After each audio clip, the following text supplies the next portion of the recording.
ನಮಸ್ಕಾರ ಎಲ್ರಿಗೂ. ಇವತ್ತೊಂದು ವಿಚಿತ್ರವಾದಂತಹ ಒಂದು ಚಿಂತನೆ. ಅದಕ್ಕೆ ನಿಮ್ಮನ್ನೆಲ್ಲ ಹೊರೆ ಹಚ್ಚೋಣ ಅಥವಾ ಸೇರ್ಸೋಣ ಅಂತ ಹೇಳಿ ಅಂತ. ಯಾಕೆ ಅಂತಂದ್ರೆ ನಮ್ಮ ಪೂರ್ವಜರು ಆ ಕೆಲಸ ಮಾಡ್ಬಿಟ್ಟಿದ್ರು. ನಾವು ಯಾಕೆ ಒಂದಷ್ಟು ತಲೆ ಕೆಡಿಸ್ಕೋಬಾರ್ದು ಅಂತ ಅನ್ನುವಂತಹ ಒಂದು ವಿಚಾರ. ಹೇಗೂ ಒಂಥರ ಕೂದಲೆಲ್ಲ ಉದುರೋಗಿದೆ, ಒಂಥರ ಇನ್ನಷ್ಟು ಚೆನ್ನಾಗಿರುತ್ತೆ ಅಂತ. ಏನು ಅಂತಂದ್ರೆ, ಈ ಜಗತ್ತಿನ ಉಗಮ ಹೇಗಾಯಿತು, ಈ ಸೃಷ್ಟಿಯ ಕಥೆ ಏನು, ಈ ವಿಶ್ವದ ಕಥೆ ಏನು ಅಂತ ಹೇಳಿ. ಯಾತಿಕಪ್ಪ ತಲೆ ಕೆಡಿಸ್ಕೋಬೇಕು ಅಂತ ಅನ್ಸುತ್ತೆ, ಆದ್ರೆ ತುಂಬಾ ಮಜವಾಗಿರುತ್ತೆ, ತುಂಬಾ ವಿಚಾರಗಳು. ಹಾಗಾಗಿನೇ ನಮ್ಮ ಪೂರ್ವಜರು ಈ ತರಹದ ವಿಚಾರಗಳನ್ನ ನಮ್ಮ ಪ್ರತಿಯೊಂದು ಹೆಜ್ಜೆಯಲ್ಲೂ ಕೂಡ ಅದನ್ನ ಸೇರ್ಸಿಟ್ಟಿದ್ರು. ಪ್ರತಿಯೊಬ್ಬರು ಈ ವಿಚಾರವಾಗಿ ಒಂದಷ್ಟು ಯೋಚನೆ ಮಾಡ್ಲಿ ಅಂತ ಹೇಳಿ. ಹಾಗೆ ನಮ್ಮ ಪೂಜೆ ಪುನಸ್ಕಾರಗಳಲ್ಲಿ ಅದರಲ್ಲೂ ನಿತ್ಯ ಅನುಷ್ಠಾನದಲ್ಲಿ ಸೇರಿಸ್ಬಿಟ್ಟಿದ್ದಾರೆ. ನಂಗೆ ಅದೇ ಬಹಳ ವಿಶೇಷವಾಗಿ ಕಂಡಿದ್ದು. ಪ್ರತಿದಿನ ಸಂಧ್ಯಾವಂದನೆ ಮಾಡ್ತಾರ, ಅದರಲ್ಲಿ ಈ ಮಂತ್ರಗಳು ಬರುತ್ತೆ ಅಂತ ಹೇಳಿ ಅಂತ.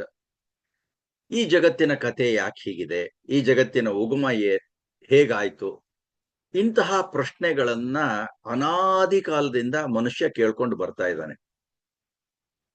ಇನ್ನು ಈಧಮಿಥಂ, ಇದು ಹೀಗೆ ಅಂತ ಹೇಳುವಂತಹ ಉತ್ತರ ಸಿಕ್ಕಿಲ್ಲ. ನಮ್ಮ ಮೂಗಿನ ನೇರಕ್ಕೆ ಮಾನವ ತನಗೆ ಏನು ಬೇಕೋ ಅದನ್ನೆಲ್ಲ ಹೇಳ್ಕೊಂಡು ಬಂದಿಯಾನೆ. ಏನದು ಅಂತಂದ್ರೆ big bang theory, quarks theory, ಹೀಗೆ ಏನೇನೋ ಎಲ್ಲ ಹೇಳ್ಕೊಂಡು ಬಂದಿಯಾನೆ. ಏನೋ ಒಂದು ಅಣು ಇತ್ತಂತೆ, ದೊಡ್ಡದಾಗಬೇಕು ಅಂತ ಆಸೆ ಆಯ್ತಂತೆ, ದೊಡ್ಡದಾಯ್ತು. ಒಂದ್ ದಿವಸ ಢಮ್ ಅಂತ ಹೊಡಿತು, ಈ ವಿಶ್ವ ಆಯ್ತು ಅಂತ ಹೇಳಿತ್ತು. ಎಲ್ಲ ನಂಬ್ಕೊಂಡು ಬಂದಿದ್ದಾರೆ. ನಾಸದೀಯ ಸೂಕ್ತ ಋಗ್ವೇದದಲ್ಲಿ ಕೂಡ ಅದು ಕೂಡ ಆ ಥರದ್ದನ್ನೇ ವಿಷಯವನ್ನ ಹೇಳುತ್ತೆ. ನಾಸದೀಯ ಸೂಕ್ತವನ್ನ ಇಂದಿನ ವಿಜ್ಞಾನಿಗಳೆಲ್ಲ Carl Sagan, Niels Bohr, Stephen Hawking ಮುಂತಾದವರೆಲ್ಲ ಒಪ್ಕೊಂಡಿದ್ದಾರೆ. ಅಂದ್ರೆ ಒಂದು ಮಟ್ಟಕ್ಕೆ ಅದು ಸತ್ಯವನ್ನ ಹೇಳುತ್ತೆ, ಹೀಗಾಗಿರಬಹುದು ಅಂತ ಊಹೆ. ಯಾಕೆಂದ್ರೆ ನಾವು ಯಾರೂ ಇರಲಿಲ್ಲ ಅವಾಗ. ವೇದದ ಕೊನೆಯ ಋಗ್ವೇದದ ನಾಸದೀಯ ಸೂಕ್ತ ಕೊನೆ ಮಂತ್ರ ಹೇಳುತ್ತೆ, ನಾವು ಏನ್ ಬೇಕಾದ್ರೂ ಊಹೆ ಮಾಡ್ಬೋದಷ್ಟೇ. ಪರಮೇ ವ್ಯೋಮನಸ್ಯಾಧ್ಯಕ್ಷ ಅಂತ ಹೇಳುತ್ತೆ. ಆ ಒಬ್ಬ ಸೃಷ್ಟಿಕರ್ತ ಇದ್ನಲ್ಲ, ಅವನೊಬ್ಬನಿಗೆ ಗೊತ್ತು, ಇನ್ಯಾರಿಗೂ ಗೊತ್ತಿಲ್ಲ ಅಂತ ಹೇಳಿದ್ದ. ಅವನೊಬ್ಬನೇ ಸರಿಯಾಗಿ ಹೇಳಬಲ್ಲ ಅಂತ. ಹಾಗಾಗಿ ಇದೊಂಥರ ಊಹೆ. ಏನೇನೋ ಕಥೆಯನ್ನೆಲ್ಲ ನಾವು ಹೆಣೆದಿದೀವಿ, ಆದ್ರೆ ಅವುಗಳನ್ನ ಹೇಳಿದ್ರು ಕೂಡ ಸಾಕಷ್ಟು ಜನ ಒಪ್ಕೊಂಡಿದ್ದಾರೆ ಹೌದು ಅಂತ ಹೇಳಿ ಅಂತ. ಆದ್ರೂ ಆಗಿಲ್ಲ. ಯಾಕೆ ಹೀಗೆ ಅಂತಂದ್ರೆ, ಒಂದು ವಿಚಿತ್ರವಾದಂತಹ ವಿಷಯವನ್ನ ಡಿ ವಿ ಜಿ ಅವರು ನಮ್ಮ ಮುಂದೆ ಇಡ್ತಾರೆ. ಈ ಜಗತ್ತನ್ನ ನೋಡಿದಾಗ ನಮ್ಗೆ ಹೇಗ್ ಅನ್ಸತ್ತೆ ಅಂತ. ತನಗಿಂತ ಹಿರಿದ, ಭುವನಕ್ಕಿಂತ ಹಿರಿದೊಂದ ಅನುಭವದ ಹಿಂದೆ, ಸೃಷ್ಟಿಯ ನೆರಳ ಹಿಂದೆ. ನೋಡಿ ಎಷ್ಟು ಚೆನ್ನಾಗಿ ಪದಪುಂಜವನ್ನ ಹೇಳಿದ್ದಾರೆ ಅಂತ. ಅನುಮತಿಸಿ ಮನುಜನ ಹಿರಿದ ನೆಲೆಸುವ ನೈದ ಮನುಜನ ಒಳ ಹಿರಿಮೆಯದು ಮಂಕುತಿಮ್ಮ ಅಂತಂತ. ಏನಪ್ಪಾ ಹಾಗೆ ಅಂತಂದ್ರೆ, ಈ ಕಗ್ಗದ ಅರ್ಥ ಅಂದ್ರೆ, ತನಗಿಂತ ಹಿರಿದ, ಭುವನಕ್ಕಿಂತ ಹಿರಿದ ಒಂದು ಅನುಭವದ ಹಿಂದೆ, ಸೃಷ್ಟಿಯ ನೆರಳ ಹಿಂದೆ ಅಂತ. ಈಗ ಸುಮ್ನೆ ಕೂತ್ಕೊಂಡು ಒಂದ್ಸಲ ಸಮುದ್ರಕ್ಕೆ ಹೋದ್ರೆ, ದಡಕ್ಕೆ ಹೋದ್ರಿ ಅಂತ ಇಟ್ಕೊಳ್ಳಿ. ಸಮುದ್ರ ಅದೆಷ್ಟು ಅಗಾಧವಾಗಿದೆ, ಆಕಾಶ ಅದೆಷ್ಟು ಅಗಾಧವಾಗಿದೆ. ಮೊನ್ನೆ ಉತ್ತರಾಖಂಡದಲ್ಲಿ ಹಿಮಪಾತ ಆಗಿ ಹಳ್ಳಿನೇ ಕೊಚ್ಕೊಂಡು ಹೋಯ್ತು. ಎಂತಹ ಅದ್ಭುತವಾದ ಅಪಾರವಾದಂತಹ ಶಕ್ತಿ, ಅದ್ಭುತ ಅಪಾರ ಶಕ್ತಿ ನಿರ್ಘಾತ ಅಂತ ಇನ್ನೊಂದು ಕಗ್ಗದಲ್ಲಿ ಬರೀತಾರೆ ಡಿ ವಿ ಜಿ. ಬಿರುಗಾಳಿ ಬರುತ್ತೆ, ಸುನಾಮಿ ಬರುತ್ತೆ, ಭೂಕಂಪ ಆಗತ್ತೆ. ಇವೆಲ್ಲ ನಾವು ನೋಡಿರುವಂತದ್ದು. ಎಂತಹ ಶಕ್ತಿ ಇದೆ ಅಲ್ಲಿ ಅಂತ ಹೇಳಿ ಅಂತ. ಅಂದ್ರೆ ಮನುಷ್ಯ ಒಂದು ದೇಹ ಒಂದು 8-10 ಗೇಣು ಎತ್ತರ ಇರುತ್ತೆ, ಅಷ್ಟೇ ಒಂದು ಮನುಷ್ಯನ ದೇಹವನ್ನು ಅಷ್ಟೇ ಅಂತ ಅನ್ಕೋಬಹುದು. ಈ ಭೂಮಿಗೆ ಹೋಲಿಸಿದ್ರೆ ನಾವು ಎಷ್ಟು ಚಿಕ್ಕೋರು ಅಂತ ಹೇಳಿ ಅಂತ. ಒಂದು ವಾಟ್ಸಪ್ ಅಲ್ಲಿ ಒಂದು ಬಂದಿತ್ತು, ಬಹುಶಃ ನೀವೆಲ್ಲ ನೋಡಿರ್ತೀರ. ಒಬ್ಬ ಮನುಷ್ಯನ ತೋರಿಸ್ತಾರೆ, ಮೇಲಕ್ಕೆ ಹೋಗ್ತಾರೆ, ಆಕಾಶ ತನಕ ಎಷ್ಟು ದೊಡ್ಡದು ಅಂತ ತೋರಿಸ್ತಾರೆ. ಆಮೇಲೆ ಭೂಮಿ ತನಕ ತಗೊಂಡು ಹೋಗ್ತಾರೆ, ಎಷ್ಟು ದೊಡ್ಡದು ಅಂತ ಹೇಳಿ. ಹಾಗೆ ಆತರ ಒಂಥರ ಒಂದು ಕಲ್ಪನೆ ಇದೆ ಸೃಷ್ಟಿ ಮಾಡೋದಕ್ಕೋಸ್ಕರ. ಆ ಮಳೆ ಬರುತ್ತಪ್ಪ. ನಿನ್ನೆ ಬೆಂಗಳೂರಲ್ಲಿ ಧಾರಾಕಾರವಾಗಿ ಮಳೆ ಸುರಿತು. ಅದೆಲ್ಲೋ 200 ಮಿಲಿಮೀಟರ್ ಮಳೆ ಸುರಿದಿದೆಯಂತೆ. ನಿಜವಾಗ್ಲೂ ಅವನ್ನೆಲ್ಲ ನೋಡಿದ್ರೆ ಏನು, ಮಿಂಚು, ಚಂದ್ರ, ಸೂರ್ಯ ಅದ್ ಎಷ್ಟು ವರ್ಷದಿಂದ ಉರಿತಾನೆ ಇದಾನಲ್ಲ, ಕಡಿಮೆನೇ ಆಗಿಲ್ವಲ್ಲ ಬೆಳಕು. ಅದೆಂತಹ ಇಂಧನ ಅಲ್ಲಿದೆ ಅಂತ ಹೇಳಿ ಅಂತ. ಇವನ್ನೆಲ್ಲ ನೋಡಿದ್ರೆ ಒಂದೊಂದ್ಸಲ ಅನ್ಸುತ್ತಲ್ವ, ಈ ಸೃಷ್ಟಿ ಬಗ್ಗೆ ಯೋಚನೆ ಮಾಡ್ಬೇಕು ಅಂತ. ನಮ್ಮ ಭಾರತೀಯ ಚಿಂತನೆನೇ ಹಾಗೆ. ಯಾವಾಗ ವೇದ ಅಂತಂದ್ರೆ ಜ್ಞಾನ ಅಂತ, ತಿಳುವಳಿಕೆ ಅಂತ ಹೇಳಿ ಅಂತ. ಅದರಲ್ಲಿ 3 ವಿಷಯದ ಬಗ್ಗೆ ಹೇಳ್ತಾರೆ. ಸತ್, ಸಚ್ಚಿತ್ ಮತ್ತು ಸಚ್ಚಿದಾನಂದ ಅಂತ ಹೇಳಿದ್ದ 3. ಸತ್ ಅಂತಂದ್ರೆ ಈ ಜಡ ಪ್ರಪಂಚ ಅಂತಂದ್ರೆ ಈ ಪಂಚಭೂತಗಳು ಅಂತ ಸುಮ್ನೆ ಸ್ಥೂಲವಾಗಿ ಹೇಳ್ಬೋದು. ಸಚ್ಚಿತ್ ಅಂದ್ರೆ ಜೀವಾತ್ಮರು, ನಾವು ಮನುಷ್ಯರು, ಪ್ರಾಣಿ, ಪಕ್ಷಿ, ಕ್ರಿಮಿ, ಕೀಟ, ಏನೇನು ಜೀವ ಇದೆಯೋ ಅದೆಲ್ಲ ಅದು ಸಚ್ಚಿದಾನಂದ ಭಗವಂತ ಒಬ್ಬ ಸೃಷ್ಟಿಕರ್ತ ಅಂತ ಹೇಳಿ ಅಂತ. ಹಾಗಾಗಿ ಇದು ಹೇಗೋ ದೊಡ್ಡದು, ಇದನ್ನೆಲ್ಲ ನೋಡಿದ್ರೆ ಇಷ್ಟು ದೊಡ್ಡದಾಗಿದೆಯಲ್ಲ ಅಂತ ಹೇಳಿ ಅಂತ ನಮಗೆ ಅದನ್ನು ತಿಳ್ಕೊಳ್ಳುವಂತ ಒಂದು ಜ್ಞಾನೇಂದ್ರಿಯ, ಕರ್ಮೇಂದ್ರಿಯ ಅಂತ ಕೊಟ್ಟಿದಾನಲ್ಲ, ಕಣ್ಣು, ಕಿವಿ, ಮೂಗು, ಸ್ಪರ್ಶ, ಅದರಿಂದೆಲ್ಲ ಗೊತ್ತಾಗುತ್ತಲ್ಲ ನಮ್ಗೆ. ಅದೆಂತಹ ಒಂದು ಅದ್ಭುತವಾದ ಸೃಷ್ಟಿ ಅಂತ ಅನ್ಸತ್ತಲ್ವಾ ಅದು. ಅಂದ್ರೆ ಯಾರೋ ಒಬ್ಬ ಇದನ್ನ ಮಾಡಿದಾನೆ, ಇದನ್ನ ಮಾಡಿದಾಗ ಇದಕ್ಕಿಂತನೂ ದೊಡ್ಡದಾಗಿದ್ದಾನೆ ಅಂತ ಒಂದು ಊಹೆ ಮಾಡ್ತೀವಿ ನಾವು ಅಷ್ಟೇನೆ. ಅಂದ್ರೆ ಅದೊಂದು ಘನವಾದಂತಹ ಚೈತನ್ಯ ಇದೆ. ಅಲ್ಲ, ನಾವು ಒಂದು ಮನೆ ಕಟ್ಟಬೇಕಾದ್ರೆ ಒಂದು ಪ್ಲಾನ್ ಮಾಡ್ತೀವಿ, ಬ್ಲೂ ಪ್ರಿಂಟ್ ಅಂತ ಮಾಡ್ತೀವಿ. ಈಗೇನೋ ಬಿಡಿ ಟೂಲ್ಸ್ ಎಲ್ಲ ಬಂದಿದೆ, ನಾವೇ ಮನೆ ಒಳಗೆ ಹೋದ ಹಾಗೆಲ್ಲ ತೋರಿಸ್ಬಿಡ್ತಾರೆ. ಅಂದ್ರೆ ಆ ತರ ನಮ್ಮ ಮನೆ ಹೇಗಿರುತ್ತೆ ಅಂತ ಹೇಳಿ ಅಂತ. ಆ ತರದ್ದಾಗಿರ್ಬೇಕಾದ್ರೆ ಈ ಒಂದು ಪ್ರಪಂಚವನ್ನ, ಈ ಒಂದು ಬ್ರಹ್ಮಾಂಡವನ್ನ ಸೃಷ್ಟಿ ಮಾಡಬೇಕಾದ್ರೆ ಆ ಭಗವಂತ ಅದೆಷ್ಟು ಬ್ಲೂ ಪ್ರಿಂಟ್ ಮಾಡಿರ್ಬೋದು, ಅದೆಷ್ಟು ತರಹ ಯೋಚನೆ ಮಾಡಿರ್ಬೋದು, ಎಂತೆಂತಹ ಪ್ರಯೋಗಗಳನ್ನ ಮಾಡಿರ್ಬೋದು, ಅಥವಾ ಏನೋ ಅನ್ಸತ್ತೆ ನಮಗೆ. ಅಂದ್ರೆ ಇದೊಂದು ಇಂತಹ ಮಹತ್ತಾದದ್ದೊಂದು ಇರೋದ್ರಿಂದಲೇ ನಮಗೊಂತರಹ ಕುತೂಹಲ, ತಿಳ್ಕೋಬೇಕು ತಿಳ್ಕೋಬೇಕು ತಿಳ್ಕೋಬೇಕು ಅಂತ ಹೇಳಿ ಅಂತ.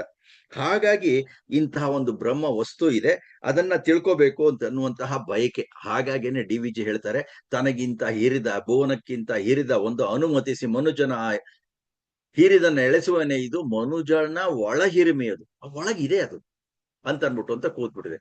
ಆದ್ರೆ ಯಾಕದು ನಮ್ಗೆ ಗೊತ್ತಾಗ್ತಿಲ್ಲ, ಗುಟ್ಟು ರಟ್ಟಾಗ್ತಿಲ್ಲ. ಇಷ್ಟೊತ್ತಾದ್ರೂ ಪ್ರಕೃತಿಯ ರಹಸ್ಯ ಇನ್ನೂ ಇದೆಯಲ್ಲ ಅಂತ ಬೇಕಾದಷ್ಟು ಹಿಂದೆಲ್ಲ ಹೇಳಿದೀನಿ ನಾನು. ಒಂದು ಗಂಧದ ಗಿಡದ ಹಿಂದೆ ಅದೊಂದು ಸೆಮಿ ಪ್ಯಾರಾಸೈಟ್ ಅಂತ, ಭೂಮಿ ಒಳಗಿಂದ ಅದರ ಬೇರು ಇನ್ನೊಂದು ದೊಡ್ಡ ಹತ್ರದ ದೊಡ್ಡ ಮರದ ಬೇರ್ ಜೊತೆಗೆ ಸೇರ್ಕೊಂಡ್ಬಿಟ್ಟಿರುತ್ತಂತೆ. ನೀವದನ್ನ ಕಿತ್ತು ಬೇರೆ ಕಡೆ ಹಾಕಿದ್ರೆ ಅದು ಬೆಳೆಯಲ್ಲ, ಯಾಕೆಂದ್ರೆ ಆ ಕನೆಕ್ಷನ್ ಹೊಟ್ಟೈತಿ. ಇಂತಹ ವಿಚಿತ್ರಗಳೆಲ್ಲ ಬೇಕಾದಷ್ಟಿದೆ. ಹಿಂದೆನ ಒಂದ್ಸಲ ಹೇಳಿದ್ದೆ, ಪೀರಿ ಕ್ಯೂರಿ ಅಂತ, ಮೇಡಮ್ ಕ್ಯೂರಿ ಗಂಡ, ಆತ ಏನೋ ಒಂದು ಪ್ರಯೋಗ ಮಾಡ್ತಿರ್ತಾನೆ, ಅವನು ಅಂತ ಹೇಳ್ತಾನೆ, ಕೊನೆಯಲ್ಲಿ ಒಂದು ಹೇಳ್ತಾನ ಆತ, ಹೌದು ಎಷ್ಟೋ ರಹಸ್ಯಗಳನ್ನ ಭಗವಂತ ಬಿಟ್ಕೊಟ್ಟಿಲ್ಲ, ಯಾರು ಪ್ರಾಮಾಣಿಕವಾಗಿ ಪ್ರಯತ್ನ ಮಾಡ್ತಾರೋ, ಸಂಶೋಧನೆ ಮಾಡ್ತಾರೋ ಅವ್ರಿಗೆ ಬಿಟ್ಕೊಡ್ತಾನೆ, ಅಷ್ಟೋ ಇಷ್ಟೋ ಅಂತ ಹೇಳಿ ಅಂತ. ನಮಗೂ ಅನ್ಸುತ್ತೆ ಯಾಕೆ ಹೇಗೆ ಅಂತ ಹೇಳಿ. ಅಂದ್ರೆ ಈ ಒಂದು ಪ್ಲಾನ್ ಮಾಡಿದಾನಲ್ಲ ಭಗವಂತ, ಇರಬಹುದು ಚಿರಕಾಲ ಬೊಮ್ಮ ಚಿಂತಿಸಿ ದುಡಿದು ನಿರವಿಸಿಹ ವಿಶ್ವ ಚಿತ್ರವ ಮರ್ತ್ಯ ನರನು ಅರಿತೆನೆನ್ನ ಅನ್ನುವಂತಾಗೆ ಕೃತಿ ಕೌಶಲದ ಹಿರಿಮೆಗದು ಕುಂದಲ್ತೆ ಮಂಕುತಿಮ್ಮ ಅಂತ ಹೇಳಿ ಇಂದ ಡಿ ವಿ ಜಿ ಬರೀತಾರೆ. ನೋಡಿ ಎಷ್ಟು ಚೆನ್ನಾಗಿ ಯೋಚನೆ ಮಾಡಿದ್ದಾರೆ. ಮೊದಲನೆಯ ಕಗ್ಗದ ಒಂದು 49 ಪದ್ಯಗಳು ಬರೀ ಪ್ರಶ್ನೆನೆ. ಅದರಲ್ಲೂ ಈ ಒಂದು ಪ್ರಶ್ನೆ ಇದೆಯಲ್ಲ, ಒಂದಷ್ಟು ಪ್ರಶ್ನೆ ನಿಜವಾಗ್ಲೂ ಕಷ್ಟನೇ, ಅದು ಅರ್ಥ ಮಾಡ್ಕೊಳ್ಳೋದು, ಹುಡುಕ್ಬೇಕು, ಒಂಥರ ಕುತೂಹಲ ಚೆನ್ನಾಗಿರುತ್ತೆ. ಏನದು? ಇರಬಹುದು ಚಿರಕಾಲ ಬೊಮ್ಮ ಚಿಂತಿಸಿ ದುಡಿದು, ಚಿಂತೆ ಮಾಡಿದಾನೆ, ಅದು ಎಷ್ಟು ಪ್ಲಾನ್ ಮಾಡಿದ್ನೋ, ಎಷ್ಟು ಎಕ್ಸ್ಪೆರಿಮೆಂಟ್ ಮಾಡಿದ್ನೋ, ಏನೇನ್ ಮಾಡಿದ್ನೋ, ಒಟ್ಟಿನಲ್ಲಿ ಈ ಒಂದು ಬ್ರಹ್ಮಾಂಡವನ್ನ ಸೃಷ್ಟಿ ಮಾಡಿದಾನೆ. ನಿರವಿಸಿಹ ವಿಶ್ವ ಚಿತ್ರವ ಮರ್ತ್ಯ ನರನು, ಈ ಮರ್ತ್ಯ ಅಂದ್ರೆ ಈ ಹುಟ್ಟು ಸಾವು ಇರುವಂತಹ ಮನುಷ್ಯ ಅಕಸ್ಮಾತ್ ಏನಾದ್ರೂ ತಿಳ್ಕೊಂಬಿಟ್ರೆ ಏನಾಗತ್ತೆ? ಅರಿತೆನೆವು ಎನ್ನುವಂತಾಗಿ ಕೃತಿ ಕೌಶಲದ ಹಿರಿಮೆಗದು ಕುಂದಲ್ತೆ. ಹೌದಲ್ವಾ? ಬ್ರಹ್ಮನ ಪರಮಾತ್ಮನ ಆ ಕೃತಿ ಕೌಶಲ ನನ್ಗೆಲ್ಲ ಗೊತ್ತಾಗೋಯ್ತಪ್ಪ, ಇನ್ನು ಬ್ರಹ್ಮ ಯಾಕೆ ಬೇಕು ಅಂತ. ಎಲ್ಲ ಗೊತ್ತಾಗೋದ್ಮೇಲಿಂದ ಆ ಬ್ರಹ್ಮನ್ ಯಾರು ಕೇಳ್ತಾರೆ, ಭಗವಂತನ್ ಯಾರು ಕೇಳ್ತಾರೆ ಅಂತ ಇನ್ನೊಂದು ಪದ್ಯ ಇದೆ. ನಿಜವಾಗ್ಲೂ ಒಂದೊಂದು ಅಲ್ಲಿಂದ ಇಲ್ಲಿಂದ ಹುಡುಕಿದ್ರೆ ನಿಜವಾಗ್ಲೂ ಅದು ಎಂತೆಂತಹ ವಿಚಾರಗಳು ನಮ್ಮ ಮನಸ್ಸಿಗೆ ಬರುತ್ತೆ ಅಂತಂದ್ರೆ ಹಾಗೆ. ಸರಿ ಆಯ್ತು, ಇಷ್ಟೆಲ್ಲಾ ಪೀಠಿಕೆ ಆದ್ಮೇಲಿಂದ ಒಂದು ವಿಚಾರವನ್ನ ಡಿ ವಿ ಜಿ ಏನು ಪ್ರಶ್ನೆ ಕೇಳಿದ್ದಾರೆ ಅಂತ ಹೇಳಿ ಅಂತ, ಅದು ಒಂಥರ ತುಂಬಾ ಪ್ರಪಂಚನ ಆಕುಂಚನ ಅಂತನ್ನುವಂತಹ ಶೀರ್ಷಿಕೆಯನ್ನು ಕೊಟ್ಟಿದ್ದಾರೆ. ಆದಿ ದಿವಸವದಾವುದೆಂದು ಮಿಹ ಜಗಕ್ಕೆ ಬೋಧನೆಯ ಸುಲಭತೆಗೆ ಸೃಷ್ಟಿಲಯ ಕಥನ. ಇವತ್ತೆಲ್ಲ ಬರೀ ತಲೆ ಕೆಡಿಸ್ಕೊಳ್ಳೋದೇನೆ. ಇವತ್ತು ಬಾಯಿಲ್ಲದ ತಲೆಗೆ ಆಹಾರ ಅಷ್ಟೇನೆ. ಆದಿ ದಿವಸವದಾವುದೆಂದು ಮಿಹ ಜಗಕ್ಕೆ ಬೋಧನೆಯ ಸುಲಭತೆಗೆ ಸೃಷ್ಟಿಲಯ ಕಥನ. ಪಾದ ಶಿರಗಳ ಕೂರ್ಮ ಚಾಚಿಕೊಂಡಿರ ಸೃಷ್ಟಿ ಸೇದಿಕೊಂಡಿರ ಲಯವೋ ಮಂಕುತಿಮ್ಮ ಅಂತ ಒಂದು ಪದ್ಯ, 89ನೇದು. ಆವುದು ಇರುವಿಕೆಗೆ ಆದಿ ಎಂದು ಸೃಷ್ಟಿಯ ಮೊದಲು, ಆವುದಬ್ದಿಯ ತೆರೆಗಳಲ್ಲಿ ಮೊಟ್ಟ ಮೊದಲು, ಆವುದೆಲ್ಲರಿನ ನಿಲ್ಲದಲತಿಕೆ ಗಡುಸೀಮೆ ಈ ವಿಶ್ವಕಥೆಯಂತೂ ಮಂಕುತಿಮ್ಮ ಅಂತಂದ್ರು. ಒಂದು ಉತ್ತರವನ್ನ ಅಲ್ಲೇ ಕೊಡ್ತಾರೆ. ಕಮಲ ಉದಯದೊಳರಳಿ ಸಂಜೆಯಲ್ಲಿ ಮುಗುಳಾಗಿ ಸುಮವಪ್ಪುವಂತೆ ಮರುವಗಲು ಮುಗುಳ್ದಂತು ಅಮಿತ ಪ್ರಪಂಚನ ಕುಂಚನಾವರ್ತನ ಕ್ರಮವೇ ಮಂಕುತಿಮ್ಮ ಅಂದ್ರು. ಅಂದ್ರೆ ಈ ಪ್ರಪಂಚದ ಆಕುಂಚನ ಆವರ್ತನ ಕ್ರಮವೇ ವಿಶ್ವ ಚರಿತ್ರೆ ಮಂಕುತಿಮ್ಮ ಅಂತಾರೆ. ಏನದು ಪ್ರಪಂಚನ ಆಕುಂಚನ ಅಂತಂದ್ರೆ ಅಂತ ಅಂದ್ಬಿಟ್ಟು ಅಂತ ನೋಡ್ಬಿಡೋಣಂತೆ. ಅಂದ್ರೆ ಈ ಪ್ರಪಂಚನ ಆಕುಂಚನ ಅನ್ನುವಂತಹ ಪದಪುಂಚನೆ ಸ್ವಲ್ಪ ವಿಚಿತ್ರವಾಗಿದೆ. ಪ್ರಪಂಚನ ಅಂದ್ರೆ ಏನು? ಅರಳುವುದು, ವಿಸ್ತಾರವಾಗುವುದು, ವಿವರಿಸೋದು ಅಂತ ಹೇಳಿ. ಆಕುಂಚನ ಮುದುಡೋದು, ಮೊಗ್ಗಾಗೋದು, ಕುಗ್ಗುವುದು ಅಂತ ಹೇಳಿ ಅಂತ. ಅದಕ್ಕೇನೆ ಉತ್ತರ ಕೊಟ್ಬಿಟ್ರಲ್ಲ. ಏನು ಪ್ರಶ್ನೆ ಕೇಳಿದ್ರು? ಆದಿ ದಿವಸವದಾವುದೆಂದು ಮಿಹ ಜಗಕ್ಕೆ. ಯಾವತ್ತಪ್ಪ ಮೊಟ್ಟ ಮೊದಲನೇ ದಿವಸ? ಕಟ್ಕೊಂಡು ಏನಾಗಬೇಕಾಗಿದೆ ಅಂತ ಅನ್ಕೋಬಹುದು. ಆದ್ರೆ ಆ ಕುತೂಹಲ ಹೇಗಿದ್ದಿರಬಹುದು ಅಂತ ಹೇಳಿ ಅಂತ. ಯಾಕೆ ಇಷ್ಟೆಲ್ಲ ಅಂತಂದ್ರೆ, ಈ ಪ್ರಪಂಚವನ್ನ, ಈ ಸೃಷ್ಟಿಯನ್ನ ಭಗವಂತ ಇಷ್ಟು ಅಚ್ಚುಕಟ್ಟಾಗಿ ಮಾಡಿಟ್ಟಿದಾನಲ್ಲ, ಆ ಪ್ರಪಂಚ ಮುಂದುವರಿಯಬೇಕು. ಇದನ್ನ ನಾವು ಬಳಸಬೇಕು, ಉಳಿಸಬೇಕು, ಬೆಳೆಸಬೇಕು. ಮುಂದಿನ ಜನಾಂಗಕ್ಕೆ ಇನ್ನೂ ಹೆಚ್ಚು ಸುಂದರವಾದಂತಹ ರೀತಿಯಲ್ಲಿ, ಪದೇ ಪದೇ ಇದನ್ನ ಹೇಳ್ತಾ ಇರ್ತೀನಿ, ಆ ರೀತಿಯಲ್ಲಿ ಕೊಟ್ಟು ಹೋಗಬೇಕು. ಅವರು ಕೂಡ ಆನಂದವನ್ನು ಅನುಭವಿಸಬೇಕು ಮುಂದಿನ ಜನಾಂಗ. ಹಾಗಾಗಿ ಆ ಮೊಟ್ಟ ಮೊದಲ ದಿವಸ ಹೇಗಿತ್ತು? ಬೋಧನೆಯ ಸುಲಭತೆಗೆ ಸೃಷ್ಟಿಲಯ ಕಥನ. ಇದಕ್ಕೆ ಒಂದು ಕಥೆ ಮಾಡಿಟ್ಟಿದ್ದಾರೆ, ಸೃಷ್ಟಿ ಲಯ ಅಂತ. ಒಂದು ಸೃಷ್ಟಿ ಆಯ್ತು ಒಂದು ದಿವಸ, ಒಂದು ದಿವಸ ಲಯ ಆಗುತ್ತೆ, ಅಂದ್ರೆ ಪ್ರಳಯ ಆಗತ್ತೆ ಅಂತ ಹೇಳಿ ಅಂತ. ಅದಕ್ಕೆಲ್ಲ ಒಂದಷ್ಟು ಆಧಾರಗಳು, ವೇದ ಮಂತ್ರಗಳು ಇದೆ, ಇಲ್ಲ ಅಂತಲ್ಲ. ಪಾದ ಶಿರಗಳ ಕೂರ್ಮ ಚಾಚಿಕೊಂಡಿರೋ ಸೃಷ್ಟಿ, ಒಂದು ಉಪಮೆ ಕೊಡ್ತಾರೆ. ಅಂದ್ರೆ ಆಮೆ ಅದು ತನಗೇನು ಭಯ ಇಲ್ಲ ಅಂದಾಗ ಆ ಪಾದ ಶಿರನೆಲ್ಲ ಆ ಒಂದು ಚಿಪ್ಪಿನಿಂದ ಆಚೆಗೆ ಚಾಚುತ್ತೆ. ಅದು ಹೌದು ಅಂತ ಅನ್ಸುತ್ತೆ. ನಾವು ಹೊರಗೆ ಬಂದು ನೋಡ್ತೀವಿ, ನಾವು ಕತ್ತುನೆಲ್ಲ ಏನೋ ಭಯ ಇದೆ ಅಂದ್ರೆ ಒಳಗೆ ಸೇದ್ಕೊಂಬುದು, ಸೇದಿಕೊಂಡಿರಲ್ಲ ಯವ ಮಂಕುತಿಮ್ಮ ಇದೆ. ಇದನ್ನ ಪ್ರಪಂಚ ಅಂತ ಒಂದು ಥರದಲ್ಲಿ ಹೇಳಿದ್ರು. ಆವುದು ಇರುವಿಕೆಗ ಆದಿ ಎಂದು ಸೃಷ್ಟಿಯ ಮೊದಲು ಅಂತ ಇನ್ನೊಂದು ಪದ್ಯ. ಮತ್ತೆ ಅದೇ ಪ್ರಶ್ನೆ, ಸೃಷ್ಟಿಗೆ ಮೊದಲು ಯಾವುದು? ಆವುದಬ್ದಿಯ ತೆರೆಗಳಲ್ಲಿ ಮೊಟ್ಟ ಮೊದಲು. ಸಮುದ್ರದಲ್ಲಿ ಬರುತ್ತಲ್ಲಪ್ಪ ತೆರೆ, ಅದು ಮೊಟ್ಟ ಮೊದಲನೇ ತೆರೆ ಯಾವುದು? ಕೊನೆಯ ತೆರೆ ಯಾವುದು? ಆವುದೆಲ್ಲರಿನ ನಿಲ್ಲದ ಅಲೆತಕ್ಕೆ ಸೀಮೆ ಗಡುವು. ಗಾಳಿ ಬೀಸ್ತಾ ಇದೆ, ಎಷ್ಟೋ ವರ್ಷದಿಂದ ಬೀಸ್ತಾ ಇದೆ ಗಾಳಿ. ಅದಕ್ಕೆ ಒಂದು ಸೀಮೆ ಗಡುವು ಯಾವತ್ತಾದ್ರೂ ಇದೆಯಾ ಅಂತ ಹೇಳಿ ಅಂತ. ನಿಲ್ಲದ ಪ್ರತಿದಿನ ಬೀಸುತ್ತಲ್ಲಪ್ಪ. ಈ ವಿಶ್ವಕಥೆನೇ ಹಾಗೆ. ವಿಶ್ವಕಥೆನೇ ಹಾಗೆ, ಗಾಳಿ ಬೀಸ್ತಾ ಇರುತ್ತೆ, ತೆರೆ ಬರ್ತಾ ಇರುತ್ತೆ, ಹೋಗ್ತಾ ಇರುತ್ತೆ, ಅದ್ ಹಾಗೇನೆ ಅಂತ ಹೇಳಿ. ಆಮೇಲೆ ಏನ್ ಹೇಳ್ತಾರೆ? ಕಮಲ ಉದಯದೊಳ ಅರಳಿ ಸಂಜೆಯಲ್ಲಿ ಮುಗುಳಾಗಿ. ನೋಡಿ ಎಂತಹ ಉಪಮೆಯನ್ನು ಕೊಡ್ತಾರೆ. ಕಮಲ ಹೂವು ಸಾಮಾನ್ಯವಾಗಿ ಹೂವು ಅರಳುತ್ತೆ, ಒಂದು ದಿವಸ ಏನೋ ಇರುತ್ತೆ, ಆಮೇಲಿಂದ ಬಾಡು ಹೋಗುತ್ತೆ. ಅಥವಾ ಶಾವಂತಿಗೆ ಹೂವು ಅಂತ, ಚೆಂಡು ಹೂವು ಅಂತ ಒಂದ್ 2-3 ದಿವಸ ಅಥವಾ ಹಾಗೆಲ್ಲ ಇರುತ್ತೆ. ಆದ್ರೆ ಈ ಒಂದು ಕಮಲದ ಹೂವು ಹೇಗಿರುತ್ತೆ ಅಂದ್ರೆ, ಉದಯ ಸೂರ್ಯನ ಕಿರಣ ಬೀಳ್ತಿದ್ದೆಟ್ಟಿಗೆ ಅದು ಅರಳುತ್ತದೆ, ಸಂಜೆಯಲ್ಲಿ ಮತ್ತೆ ಮೊಗ್ಗಾಗ್ಬಿಡುತ್ತೆ. ಸುಮ ಒಪ್ಪುದಂತೆ ಮರುವಗಲು ಮಗಳದಂತು, ಮತ್ತೆ ಮರುವಗಲು, ಮತ್ತೆ ಮುಂದಿನ ದಿನ ಹಗಲು ಬಂದಾಗ ಮತ್ತೆ ಸೂರ್ಯನ ಬೆಳಕು ಮತ್ತೆ ಅರಳುತ್ತದು. ಅಮಿತ ಪ್ರಪಂಚನ ಆಕುಂಚನ ಆವರ್ತನ. ಎಂತಹ ಪದಪುಂಜ ನೋಡಿ, ಪ್ರಪಂಚನ ಆಕುಂಚನ ಆವರ್ತನ. ಆವರ್ತನ ಮತ್ತೆ ಮತ್ತೆ ಸುತ್ಕೊಂಡು ಹಾಗೇ ಇರುತ್ತೆ. ಕ್ರಮವೇ ವಿಶ್ವಚರಿತ್ರೆ ಅಂತ ಅನ್ಬಿಟ್ಟು ಅಂತ ಹೇಳಿದ್ರು. ಅಂದ್ರೆ ನಾಸದೀಯ ಸೂಕ್ತದಲ್ಲೂ ಕೂಡ, ಋಗ್ವೇದದ 10ನೇ ಮಂಡಲದ 129ನೇ ಸೂಕ್ತದಲ್ಲಿ ಅದನ್ನ ನಾಸದೀಯ ಸೂಕ್ತ ಅಂತ ಕರೆದಿದ್ದಾರೆ. ಅಲ್ಲೂ ಕೂಡ ಹಾಗೇನೆ ಹೇಳ್ತಾರೆ. ಅಲ್ಲಿ ಒಂದು ಅಂಬಹ ಅಂತಿತ್ತು ಅಂತ. ಹೇಗೆ ಬಿಗ್ ಬ್ಯಾಂಗ್ ಥಿಯರಿನಲ್ಲಿ ಒಂದು ಇತ್ತು ಅಂತ ಹೇಳಿದ್ರು, ಹಾಗೆ ಅಂಬಹ ಅಂತಿತ್ತು. ಅದೊಂಥರ ಅಂಬಹ ಅಂತಂದ್ರೆ ನೀರು ಅಲ್ಲ, ಸಾಲಿಡ್ ಅಲ್ಲ, ಲಿಕ್ವಿಡ್ ಅಲ್ಲ, ಒಂಥರ ಫ್ಲೂಯಿಡ್ ಅಲ್ಲ.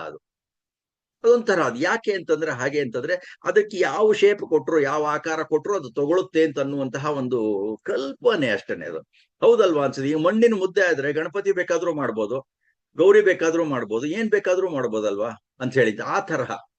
ಆದ್ರೆ ಇತ್ತ ಘನನೂ ಅಲ್ಲ, ದ್ರವನೂ ಅಲ್ಲ. ಅಂದ್ರೆ ಆ ಒಂದು ತರಹದ ಒಂದು ಇತ್ತು. ಅದರಿಂದಾಗಿ ಅದೊಂದು ವಸ್ತುವಿನಿಂದಾಗಿ, ಅದೇ ಸತ್ ಅಂತಂದ್ರೆ ಅದೇ ಪಂಚಭೂತಗಳಿಂದ ಆಗಿದ್ದದು. ಪಂಚಭೂತಗಳ ಆಗತ್ತ ಆಮೇಲೆ ಅಂತ. ಅದನ್ನ ಭಗವಂತ ಹೇಳಿದ್ನಲ್ಲ, ಸತ್, ಸಚ್ಚಿತ್ ಮತ್ತು ಸಚ್ಚಿದಾನಂದ ಅಂತ. ಸಚ್ಚಿದಾನಂದ ಅಂತಂದ್ರೆ ಭಗವಂತ, ಸತ್ ಅಂದ್ರೆ ಈ ಜೀವಾತ್ಮರಿಗೋಸ್ಕರ, ಅವರ ಜೀವನಕ್ಕೋಸ್ಕರ, ಅವರ ಸಂತೋಷಕ್ಕೋಸ್ಕರ, ಅವರ ಸುಖಕ್ಕೋಸ್ಕರ, ಅವರು ಬದುಕುವುದಕ್ಕೋಸ್ಕರ ಈ ಅಂಬಹ ಅನ್ನೋದನ್ನು ಉಪಯೋಗಿಸ್ಕೊಂಡು ಈ ಒಂದು ಜಗತ್ತನ್ನ ಮಾಡ್ದ ಅಂತ. Matter can neither be created ನಾರ್ ಡಿಸ್ಟ್ರಾಯ್ಡ್ ಅಂತ ಹೇಳಿದ್ದು. ಹಾಗಾಗಿ ಈ ಅಂಬಹ ಅನ್ನೋದು ಇತ್ತು ಅಂತ. ಬಿಗ್ ಬ್ಯಾಂಗ್ ಥಿಯರಿನಲ್ಲೂ ಒಂದು ಅಣು ಇತ್ತು ಅಂತ ಹೇಳ್ತಾರೆ. ಹಾಗೇನೆ ಇಲ್ಲೂ ಒಂಥರ ಸಮಾನತೆ ಇದೆ ಅದಕ್ಕೆ ಅಂತ ಹೇಳಿ ಅಂತ. ಹಾಗಾಗಿ ಅಂತಹದ್ದೊಂದು ವಿಚಿತ್ರವಾದಂತಹದ್ದನ್ನು ಮಾಡಿಟ್ಟಿದ್ದಾನೆ ಅಂತ. ಹಾಗಾಗಿ ಏನ್ ಮಾಡಿದ್ರಪ್ಪ ಅಂತಂದ್ರೆ, ಇದ್ರ ಬಗ್ಗೆ ಯೋಚನೆ ಮಾಡುವಂತ ಪ್ರತಿದಿನ ನಾವು ಸಂಧ್ಯಾ ವಂದನೆ ಮಾಡ್ತೀವಿ. ಬಹಳಷ್ಟು ಜನ ಏನ್ರೆ ಸಂಧ್ಯೆ ಅಂತಂದ್ರೆ ಬೆಳಗಿನ ಹೊತ್ತು, ಸಾಯಂಕಾಲ. ಸೂರ್ಯ ಉದಯಿಸುವ ಕಾಲ ಅದು ಸಂಧ್ಯಾ ಕಾಲ, ಸೂರ್ಯ ಅಸ್ತಮವಾಗುವ ಕಾಲ ಸಂಧ್ಯಾ ಕಾಲ. 2 ಹೊತ್ತು ಭಗವಂತನ ಈ ಸೃಷ್ಟಿಯ ಬಗ್ಗೆ, ಈ ಒಂದು ನಮ್ಮ ಜೀವನದ ಬಗ್ಗೆ, ಆ ಭಗವಂತನ ಬಗ್ಗೆ, ಈ ಮೆಟೀರಿಯಲ್ ಸೈನ್ಸ್ ಅಂತಿದೆಯಲ್ಲ ಅದರ ಬಗ್ಗೆ ಯೋಚನೆ ಮಾಡಿ ಅಂತ. ಏನ್ ಹೇಳುತ್ತೆ ಆ ಮಂತ್ರ ಅಂತಂದ್ರೆ, ಅದು ಋಗ್ವೇದದ 10ನೇ ಮಂಡಲದ 190ನೇ ಸೂಕ್ತದಲ್ಲಿ ಬರುವಂತ ಒಂದು 3 ಮಂತ್ರ. ಓಂ ಮೃತಂಚ ಸತ್ಯಂಚ ಅಭಿದ್ಧ ತಪಸೋದ್ಯ ಜಾಯತ ತಥೋ ರಾತ್ರ ಜಾಯತ ತತ ಸಮುದ್ರೋರ್ಣವಃ ಸಮುದ್ರಾದರ್ಣವಾದದೆ ಸಂವತ್ಸರೋ ಅಜಾಯತ ಅಹೋರಾತ್ರಾಣಿ ವಿದದಿಶ್ವಸ್ಯ ಮಿಷತೋ ವಶಿ ಸೂರ್ಯ ಚಂದ್ರಮಸೌ ಧಾತ ಯಥಾ ಪೂರ್ವ ಕಲ್ಪಯತ್ ಅಂತ. ದಿವಿಂಚ ಪೃಥಿವಿಂಚ ಅಂತರಿಕ್ಷ ಮತೋ ಸ್ವಾಹ ಅಂತ ಹೇಳ್ತಾರೆ. ಏನಂದ್ರೆ ಹೇಳಿದ್ರೆ ಅಂದ್ರೆ ಈ ಪರಮಾಣುಗಳ ರಾಶಿಯಿಂದ ಅಲ್ಲಿ ಒಂದು ಕ್ರಿಯೆ ಹೇಳಿದ್ದಾರೆ. ಅಂದ್ರೆ ಹೇಗಾಯ್ತು, ಯಾವ್ದು ಹುಟ್ಟಿತು, ಯಾವ್ದು ಮೊದಲು ಹುಟ್ಟಿತು, ಆವುದು ಇರುವಿಕೆಗೆ ಆದಿ ಅಬ್ದಿ ಅಂತ ಅಬ್ದಿಯಲ್ಲಿ ಅಂತ ಅನ್ಬಿಟ್ಟು ಅಂತ ಹೇಳಿದಾರಲ್ಲ, ಆವುದು ಇರುವಿಕೆಗೆ ಆದಿ, ಸೃಷ್ಟಿಯ ಮೊದಲು ಯಾವುದು ಅಂತ ಇಲ್ಲಿ ಉತ್ತರ ಬರ್ತಾ ಇದೆ. ಅಂದ್ರೆ ಹೇಳ್ತಾ ಇದ್ದಾರೆ, ಪರಮಾಣುಗಳ ಸಂಚಲನದಿಂದ ಈ ಪರಮಾಣುಗಳ ರಾಶಿ ಎಷ್ಟೋ ಇತ್ತಲ್ಲ, ಒಂದಕ್ಕೊಂದಕ್ಕೆ ಸೇರಿಸ್ಕೊಂಡು ಕೆಲವು ಪದಾರ್ಥಗಳಾಗಿದೆ ಅಂತ. ನೀರು H2O ಅಂತ ಹೇಳಿ ಅಂತ ನಮ್ಗೆಲ್ಲ ಗೊತ್ತು. 2 ಹೈಡ್ರೋಜನ್ ಪರಮಾಣು ಮತ್ತು ಆ ಒಂದು ಆಕ್ಸಿಜನ್ ಪರಮಾಣು ಒಂದು ಸೂಕ್ತವಾದ ವಾತಾವರಣದಲ್ಲಿ ಸೇರಿದ್ರೆ ನೀರಾಗತ್ತೆ ಅಂತ. ಹಾಗೇನೆ ನಮ್ಮ ದೇಹದಲ್ಲೂ ಪೊಟ್ಯಾಷಿಯಂ, ಸೋಡಿಯಂ, ಕ್ಲೋರಿಯಂ ಏನ್ ಬೇಕಾದಷ್ಟಿದೆ. ಅದನ್ನೆಲ್ಲ ರಕ್ತದಲ್ಲಿ ಪರೀಕ್ಷೆ ಮಾಡಿ ಕಂಡುಹಿಡಿತಾರೆ. ಹಾಗೆ ಪರಮಾಣುಗಳ ರಾಶಿಯಿಂದ ಸಮುದ್ರವು ರಚನೆಗೊಳ್ಳುತ್ತೆ, ಪ್ರಕಟಗೊಳ್ಳುತ್ತೆ. ಸಮುದ್ರಗಳ ಸಂಚಲನದಿಂದ ಕಾಳಖಂಡಗಳು ಉದ್ಭವಿಸಿತು ಅಂತ. ಈಗ ನೋಡಿ ಅಂತಾರಲ್ವಾ, ನೋಡಿ ಯೋಚನೆ ಮಾಡಿದಾರಲ್ಲ ಅಂತ. ಮುಂಚೆ ಭೂಮಿ ಎಲ್ಲ ಒಂದು ಕಡೆ ಸೇರ್ಕೊಂಡಿತ್ತು ಅಂತ ಹೇಳ್ತಾರೆ, ಕೆಲವು ಥಿಯರಿಗಳನ್ನೆಲ್ಲ ನೋಡಿದ್ರೆ. ಆಮೇಲಿಂದ ಈ ಆಫ್ರಿಕಾ ಬೇರೆ ಆಯ್ತು, ಅಮೆರಿಕ ಬೇರೆ ಆಯ್ತು, ಭಾರತದ ಭೂಖಂಡ ಬೇರೆ ಆಯ್ತು, ಮಧ್ಯದಲ್ಲಿ ಸಮುದ್ರ ಬಂತು, ಹೀಗೆಲ್ಲ ಹೇಳ್ತಾ ಇದ್ದಾರೆ. ಈಗಲೂ ಎಷ್ಟೋ ದ್ವೀಪಗಳು ಹುಟ್ಟುತ್ತವೆ, ಎಷ್ಟೋ ದ್ವೀಪಗಳು ಮುಳುಗುತ್ತೆ. ನಮ್ಮದೇ ಭಾರತದ ದೇಶದ ಒಂದು ಭಾಗವಾದ ದಕ್ಷಿಣದ ಟಿಪ್ ಅಂತ ಹೇಳ್ಬೋದು, ಅದು ಇಂದಿರಾ ಪಾಯಿಂಟ್ ಅಂತ ಹೇಳಿ ಅಂತ ಕರೆದಿದ್ರು. ಈಗ ಒಂದು 15 ವರ್ಷದ ಹಿಂದೆ ಸುನಾಮಿ ಬಂತೆಲ್ಲ, ಮುಳುಗೋಯ್ತು. ಇಲ್ಲ, ಅದು ಈಗ ಜಪಾನ್ ಮತ್ತು ಚೀನಾದ ಮಧ್ಯೆ ಅಲ್ಲೊಂದು ಒಂದು ದ್ವೀಪ ಎದ್ದಿದೆ, ಅವರಿಬ್ರು ಕಚ್ಚಾಡ್ತಾ ಇದ್ದಾರೆ ಅದಕ್ಕೋಸ್ಕರ. ಹೀಗೆ ಈ ತರದ್ದು ಬೇಕಾದಷ್ಟು ಆಗುತ್ತೆ.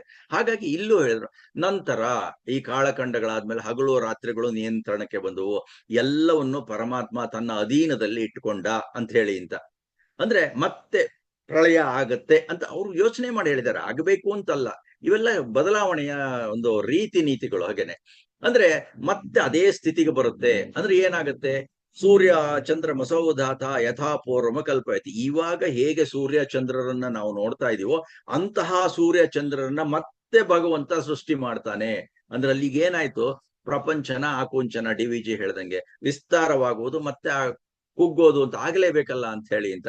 ಅಂದ್ರೆ ಹೀಗೆ ಈ ತರ ಬೇಕಾದಷ್ಟು ವಿಚಾರಗಳನ್ನ ಕುಳಿತುಕೊಂಡು ನಾವು ಯೋಚನೆ ಮಾಡ್ತು ಅಂತಂದ್ರೆ ನಮ್ಗೆ ಹೌದಲ್ವಾ, ಸರಿ ಅಂತ ಅಲ್ವಾ ಅಂತ ಅನ್ಸುತ್ತೆ. ಆದಿ ದಿವಸವಾವುದೆಂದು ಇಹಮ ಜಗಕ್ಕೆ ಅಂತ ಹೇಳಿ ಅಂತ DVG ಹೇಳಿದ್ರು. ಆವುದು ಇರುವಿಕೆಗೆ ಆದಿ ಅಂತ ಅನ್ಬಿಟ್ಟು ಅಂತ ಹೇಳಿದ್ರು. ಕಮಲ ಉದಯದೊಳ ಅರಳಿ ಸಂಜೆಯಲ್ಲಿ ಮುಗುಳಾಗಿ ಅಂತ ಉತ್ತರನ್ನು ಕೊಟ್ರು. ಅಂದ್ರೆ ಈ ಪ್ರಶ್ನೆಗೆ ಸರಿಯಾದ ಉತ್ತರ ಅಂತ ಹೇಳಿ ಅಂತ ಕೊಡಕ್ಕಾಗಲ್ಲ. ಒಂದು ಘಟನೆ, ಒಂದು ಸುಮ್ನೆ ಒಂದು ಊಹೆಗೆ ಸಿಕ್ಕಂತ ಒಂದು ಘಟನೆ, ಸುಮ್ನೆ ಒಂದು ಕಥೆ ಅಂತ ಅನ್ಕೋಬಹುದು. ಇಬ್ರು ಸ್ನೇಹಿತರು ಮಾತಾಡ್ತಿರ್ತಾರೆ, ಅವರಿಬ್ರು ಮಾತಾಡ್ಕೊಂಡಾಗ ಹೇಳ್ತಾರೆ, ಹೇಗಪ್ಪ ಈ ರಿಟರ್ನ್ ಎಕ್ಸಾಮ್ ಅಂತ ಇರುತ್ತಲ್ಲ, ಬರೆಯೋದನ್ನ ಹೇಗೋ ಮಾಡ್ಬಿಡ್ಬೋದು, ಆದ್ರೆ ಇಂಟರ್ವ್ಯೂನಲ್ಲಿ ಭಲೆ ಕಷ್ಟ ಕಣಪ್ಪ ಅಂತ. ಯಾಕಯ್ಯ ಅಂತ ಕೇಳ್ತಾನೆ. ಏನು ಅಂತಂದ್ರೆ, ಅವಾಗ ರಿಟರ್ನ್ ಟೆಸ್ಟ್ ಅಂದ್ರೆ ಪ್ರಶ್ನೆ ಪತ್ರಿಕೆ ಕೊಟ್ಟಿರ್ತಾರೆ, ನಮಗ್ ಗೊತ್ತಿದ್ದನ್ನ ನಾವು ಬರೆದು ಬಿಡ್ತೀವಿ. ಆದ್ರೆ ಇಂಟರ್ವ್ಯೂನಲ್ಲಿ 16 ಜನ ಕೂತಿರ್ತಾರೆ, ಒಬ್ಬೊಬ್ರು ಒಂದೊಂದು ಪ್ರಶ್ನೆ ಕೇಳ್ತಾರೆ. ಕೆಲವರು ಕಷ್ಟವಾದ್ ಕೇಳ್ತಾರೆ, ಕೆಲವರು ಸುಲಭವಾದ್ ಕೇಳ್ತಾರೆ, ಕೆಲವರು ಅವ್ರಿಗೆ ಗೊತ್ತಿರಲ್ಲ ಆ ಪ್ರಶ್ನೆಗೆ ಉತ್ತರ, ಅದನ್ನ ಕೇಳ್ಬಿಡ್ತಾರೆ. ಅಕಸ್ಮಾತ್ ಇವನಿಗೆ ಗೊತ್ತಿರೋ ತನಗ್ ಗೊತ್ತಾಗತ್ತಲ್ಲ ಅಂತ ಹೇಳಿ ಅಂತ, ಯಾಕಂದ್ರೆ ಆ ಪ್ರಶ್ನೆ ಕೇಳ್ದವನ್ಗೆ. ಹಾಗೆ ಇಂಟರ್ವ್ಯೂರ್ನವ್ರು, ನನಗೂ ಹಾಗೆ ಆಗಿತ್ತು. ಬಾರಿ ಕೆಲವ್ರು ಇರ್ತಾರೆ ಇಂಟರ್ವ್ಯೂನಲ್ಲಿ ತಮ್ಮ ಬುದ್ಧಿವಂತಿಕೆ ತೋರಿಸ್ಕೋಬೇಕು ಅಂತ, ಯಾವ್ದೋ ಈ ಬ್ರಹ್ಮದ ಸೃಷ್ಟಿ ಹೇಗಾಯ್ತು ಅಂತ ಪ್ರಶ್ನೆ ಕೇಳ್ಬಿಟ್ರೆ ಮುಗೀತಲ್ಲ ಅಲ್ಲಿಗೆ. ಹಾಗ ಆ ತರದ್ದು ಈ ತರದ್ದೆಲ್ಲ ಅಂದ್ರೆ ಯಾಕೆಂದ್ರೆ ನೋಡಿ, ಪ್ರಶ್ನೆ ಕೇಳೋರು ಉತ್ತರವನ್ನು ಹೇಳ್ಬೇಕಾಗಿಲ್ವಲ್ಲ. ಅಲ್ಲೇ 4-6 ಜನ ಇರ್ತಾರಲ್ಲ, 4-6 ಜನಕ್ಕೆ ಅವ್ರಿಗೂ ಉತ್ತರ ಹೇಳ್ಬೇಕಾಗಿಲ್ಲ ಇವನು, ಯಾಕೆಂದ್ರೆ ಹುಡುಗನಿಂದ ಕೇಳ್ಬೇಕು. ಆಮೇಲಿಂದ ಹೀಗೆ ಒಬ್ಬ ರಾಮು ಅಂತ ಇಟ್ಕೊಳ್ಳೋಣ, ಅವನು ತನ್ನ ಕಷ್ಟವನ್ನ ತೋಡ್ಕೊಂಡ. ಅವಾಗ ವಿಶ್ವ ತನ್ನ ಸ್ನೇಹಿತ, ನೋಡಪ್ಪ ಪ್ರಶ್ನೆ ಕೇಳಿದ್ರೆ ಒಟ್ನಲ್ಲಿ ಪಕ್ ಅಂತ ಥಟ್ ಅಂತ ಉತ್ತರ ಹೇಳು. ನಮ್ಮ ನಾ ಸೋಮೇಶ್ವರ ಹೇಳ್ತಾರಲ್ಲ, ಥಟ್ ಅಂತ ಉತ್ತರ ಹೇಳು ಅಂತ ಅನ್ಬಿಟ್ಟು ಅಂತ ಬರುತ್ತಲ್ಲ ಟಿವಿ ಸೀರಿಯಲ್, ಆ ಥರದ್ರಲ್ಲಿ ದೂರದರ್ಶನದಲ್ಲಿ ಬರುತ್ತೆ. ಮೌನವಾಗಿರ್ಬಾರ್ದು, ಏನೋ ಒಂದು ಹೇಳ್ಬೇಕು ಅಂತ ಧೈರ್ಯ ತುಂಬುದ. ಸರಿ, ಹೋದ ಇಂಟರ್ವ್ಯೂಗೆ. ಅಲ್ಲಿ ತುಂಬಾ ವಿಜ್ಞಾನಕ್ಕೆ ಸಂಬಂಧಪಟ್ಟ ಒಂದು ಕ್ಲಿಷ್ಟವಾದಂತಹ ಪ್ರಶ್ನೆಯನ್ನ ಕೇಳ್ಬಿಟ್ಟು ರಾಮು ಹೆದರ್ಲಿಲ್ಲ, ಧೈರ್ಯವಾಗಿ ಉತ್ತರ ಕೊಟ್ಟ. ಅದು ಇದೇ ತರದ್ದಿರ್ಬೋದು, ಸೃಷ್ಟಿಯ ಉಗಮ ಯಾವಾಗ ಆಯ್ತು, ಆವುದು ತೆರೆಗಳಲ್ಲಿ ಅಬ್ದಿಯಲ್ಲಿ ಮೊದಲು ಅಂತ. ಮೊದಲನೇ ತೆರೆ ಯಾವಾಗ ಬಂತಪ್ಪ ಅಂತ ಆ ತರದ್ದೇ ಏನೋ ಪ್ರಶ್ನೆ ಇರ್ಬೋದು. ಇವ್ರು ಏನ್ ಹೇಳ್ದ ಗೊತ್ತಾ ರಾಮು, ಸರ್ ನನಗೆ ಉತ್ತರ ಗೊತ್ತಿದೆ, ಆದ್ರೆ ಈ ಕ್ಷಣದಲ್ಲಿ ನೆನಪಾಗ್ತಾ ಇಲ್ಲ ಅಂತ. ಅವಾಗ ಆ ಪ್ರಶ್ನೆ ಕೇಳಿದ್ರು, ಅಯ್ಯೋ ಎಂತಹ ದುರಂತನಯ್ಯ, ಈ ಪ್ರಶ್ನೆಗೆ ಉತ್ತರ ಕಂಡುಹಿಡಿಯೋದಕ್ಕೆ ಸಾವಿರಾರು ವಿಜ್ಞಾನಿಗಳು ಸಹಸ್ರಾರು ವರ್ಷಗಳಿಂದ ಪ್ರಯತ್ನ ಪಡ್ತಾ ಇದ್ದಾರೆ, ಇನ್ನೂ ಗೊತ್ತಾಗಿಲ್ಲ. ಪರವಾಗಿಲ್ಲ, ನಿಂಗೆ ಗೊತ್ತು, ಆದ್ರೆ ನಿಂಗೆ ಈ ಕ್ಷಣದಲ್ಲಿ ಮರ್ತೋಗಿದೆ ಅಂತಂತೀಯಲ್ಲ, ನಿಂಗೆ ಜ್ಞಾಪಕ ಬಂದಾಗ ಬಂದು ಹೇಳು, ಪರವಾಗಿಲ್ಲ ಅಂತ ಹೇಳು ಅಂತ ಕಳಿಸ್ಬಿಟ್ರಂತೆ. ಅಂದ್ರೆ ನೀತಿ ನಿರ್ಣಯ ಏನು ಅಂದ್ರೆ, ಪ್ರಶ್ನೆ ಕೇಳಕ್ ಚೆನ್ನಾಗಿರುತ್ತೆ, ವಾಸ್ತವ ಅಂತಾನು ಅನ್ಸುತ್ತೆ, ಹೌದು ಅಂತ. ಯಾಕೆಂದ್ರೆ ಈ ಸೃಷ್ಟಿನಲ್ಲಿ ಬೇಕು ಅಂತ ಅನ್ಸುತ್ತೆ. ಆದ್ರೆ ಉತ್ತರ ಹೇಳಕ್ಕೆ ತಿಣಕಾಡ್ಬೇಕಾಗತ್ತೆ. ಏನೇ ಉತ್ತರ ಹೇಳಿದ್ರು ಆಧಾರ ಇಲ್ಲ ಅಂತಂದ್ರೆ ಯಾರು ನಂಬ್ತಾರೆ? ಈಗ ನೋಡಿ, ಹಗಲು ರಾತ್ರಿ ಯಾಕಾಗತ್ತೆ? ಹುಟ್ಟು ಸಾವು ಯಾಕಿದೆ? ಮಳೆ ಮೋಡ ನೀರು ಈ ಚಕ್ರ ಯಾಕಿದೆ? ಚಂದ್ರ ಕ್ಷೀಣಿಸ್ತಾನೆ ಮತ್ತೆ ದೊಡ್ಡದಾಗ್ತಾನೆ, ಪೂರ್ಣಚಂದ್ರ ಯಾಕೆ ಬರುತ್ತೆ? ಆ ಸೃಷ್ಟಿಯಲ್ಲಿ ಎಷ್ಟೋ ಪ್ರತ್ಯಕ್ಷ ಅಪ್ರತ್ಯಕ್ಷಗಳು ಉದಾಹರಣೆಗಳನ್ನು ನಾವು ಕೊಡ್ಬೋದು. ಏನೇ ವಿವರಣೆಗಳನ್ನು ತಿಳಿದ್ರು ಈ ಒಂದು ಸೃಷ್ಟಿ ಹೇಗಾಗಿದೆ, ಇದು ಹೇಗಾಗತ್ತೆ, ಇನ್ನು ಮುಂದೆ ಹೇಗಿರುತ್ತೆ, ಯಾಕಿಂತಹ ಬದಲಾವಣೆಗಳು ಗೊತ್ತೇ ಆಗಲ್ಲ. ಈ ಸೃಷ್ಟಿಯ ರಹಸ್ಯ ಗಹನವಾಗಿದ್ದಲ್ವಾ ಅಂತ. ಹಾಗಾಗಿ ಅದಕ್ಕೇನೆ ಈ ಮರ್ತ್ಯ ನರನು, ಈ ಹುಟ್ಟು ಸಾವು ಇರುವಂತಹ ನರ ಅಕಸ್ಮಾತ್ ಏನಾದ್ರೂ ಗೊತ್ತಾಗ್ಬಿಡ್ತು ಅಂತಂದ್ರೆ ನಿಜವಾಗ್ಲೂ ಅದ್ ಎಂತಹ ಕಷ್ಟ ಆಗುತ್ತೆ ಅಂತ ಹೇಳಿ ಅಂತ. ಯಾಕೆ ಅಂತಂದ್ರೆ ಅರಿತೆನು ಎನ್ನುವಂತಾಗೆ ಸೃಷ್ಟಿ ಕೌಶಲದ ಹಿರಿಮೆಗದು ಕುಂದಲ್ತೆ ಮಂಕುತಿಮ್ಮ ಅಂತ ಅನ್ಬಿಟ್ಟು ಅಂತ DVG ಹೇಳ್ತಾರೆ. ಹಾಗಾಗಿ ಒಂದು ವಿಚಾರವನ್ನು ಹೇಳಬೇಕು. ಈ ಸೃಷ್ಟಿಯ ಬಗ್ಗೆ ಒಂದು ಪುಸ್ತಕ ಇದೆ, ಈ ಸೃಷ್ಟಿ ಹೇಗಾಯ್ತು ಅಂತ ಹೇಳಿ ಅಂತ. ಸುಧಾಕರ್ ಶರ್ಮಾ ಅಂತ ನಮ್ಮ ಗುರುಗಳು ಬರ್ದಿದ್ದಾರೆ, ಮೈತ್ರಿ ಪ್ರತಿಷ್ಠಾನದ್ದು. ಈ ಸೃಷ್ಟಿ ಹೇಗೆ, ಯಾರಿಂದ, ಏಕೆ, ಯಾರಿಗಾಗಿ ಅಂತ. ಈ ಸೃಷ್ಟಿ ಹೇಗಾಯ್ತು ಅಂತ ವಿಜ್ಞಾನಿಗಳು ಹೇಳ್ತಾರೆ, ಆದ್ರೆ ಯಾಕೆ ಆಯ್ತು, ಯಾರಿಗಾಗಿ ಆಯ್ತು ಅಂತ ಅನ್ನೋದನ್ನ ಹೇಳಿಲ್ಲ. ಅಂತದ್ದೊಂದು ಪುಸ್ತಕ ಇದೆ, ಅದನ್ನೇ ಹುಡುಕ್ತಾ ಇದೆ, ತೆಗ್ದಿಟ್ಕೊಳ್ಳಿಲ್ಲ, ಮರೆತುಬಿಟ್ಟೆ. ಆ ಪುಸ್ತಕ ಇದೆ, ಸಿಗುತ್ತದು, ನನ್ನ ಹತ್ರನೂ ಸಿಗುತ್ತೆ. ಬೇರೆ BMS ಕಾಲೇಜ್ ಹಿಂಭಾಗದಲ್ಲಿ ಅವ್ರ ಮನೆ ಇದೆ, ಅಲ್ಲಿಗೆ ಹೋದ್ರು ಸಿಗುತ್ತೆ. ಖಂಡಿತ ಅದನ್ನು ಓದಿ, ಒಂದ್ ಸ್ವಲ್ಪ ತುಂಬಾ ಕುತೂಹಲಕಾರಿಯಾಗಿದೆ. ಅದಲ್ಲದೆ ನಮ್ಮ ಪೂರ್ವಜರು ಸಾವಿರಾರು ವರ್ಷಗಳ ಹಿಂದೆ ಈ ಬಗ್ಗೆ ಯೋಚನೆ ಮಾಡಿದ್ರಲ್ಲ, ಪ್ರತಿದಿನ ಯೋಚನೆ ಮಾಡ್ಬೇಕಲ್ಲ ಅಂತ. ಆಗ ನಮ್ಮ ಸೃಷ್ಟಿಯನ್ನ ಕಲುಷಿತಗೊಳ್ಳದೆ ಅದನ್ನ ಉಳಿಸಿ ಬೆಳೆಸುವಂತ ನಮ್ಮ ಚಿತ್ತ ಹರಿಯತ್ತೆ ಅಂತ ಹೇಳ್ತಾ, ಇಂತಹ ನಿತ್ಯ ಚಿಂತನೆಗೆ ಬೇಕಾದಂತಹ ಒಂದು ವಿಷಯವನ್ನ ನಿಮ್ಮ ಮುಂದೆ ಇಟ್ಟಿದ್ದೇನೆ. ಧನ್ಯವಾದಗಳು ಹಾಗೂ ನಮಸ್ಕಾರಗಳು.